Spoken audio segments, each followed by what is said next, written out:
আসসালামু আলাইকুম। আমার এই মোবাইলটি অতদিন বন্ধ ছিল। মোবাইলটা আনছিলাম আর কিস্তির উপরে। তো আমার একটা কিস্তি 20 তারিখে দেওয়ার কথা ছিল, দিতে পারি নাই টাকার জন্য। হ্যাঁ, টাকা ছিল না, আমি অসুস্থ ছিলাম।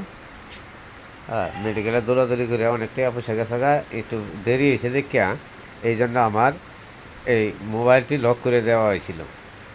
আমি বলছিলাম যে 4 তারিখে দিব, এই যে সামনে 4 তারিখে মানে নাই, না মানে এই যে এই কয়েকদিন যে বন্ধ ছিল আমার মোবাইলটা, হ্যাঁ, লক করে দেওয়া হয়েছিল অফিস থেকে। তো আজকে এই লকটা ছাড়ছে।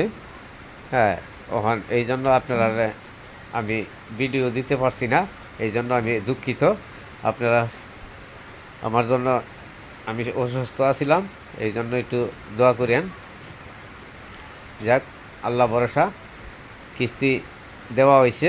অন্য কৌশল করে কিস্তি দিছি আর কি, ব্যবস্থা করিয়া অন্য অঞ্চল দাঁড় করিয়া কিস্তি দিয়ে দিছি। এখন মোবাইলের লকটা ছাড়িয়ে দিছে, এই জন্য এখন আপনারা এই ভিডিওটা আমি বানায়া আপাতত দিতেছি।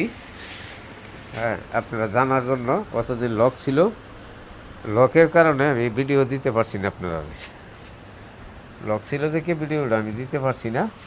এই যে ভিডিওটার সাথে আমার খাসির বাচ্চা আছে একটা, এই যে খাসির বাচ্চারা দেখেন, এই যে খাসির বাচ্চারা আছে, এই দেখেন খাসির বাচ্চারা মোবাইল পাই ওখানে আমার দিকে খুশি হয়েছে। মোবাইল ছিল না, মোবাইল কিন্তু হ্যাঁ এখন বড় দেখতো, আমি থইয়ে গেলে মোবাইলটা আইসা দেখতো। হ্যাঁ, মোবাইল হ্যাঁ মুখ দেয়া চাড়াচাড়িও করতো। আল্লাহ হাফেজ।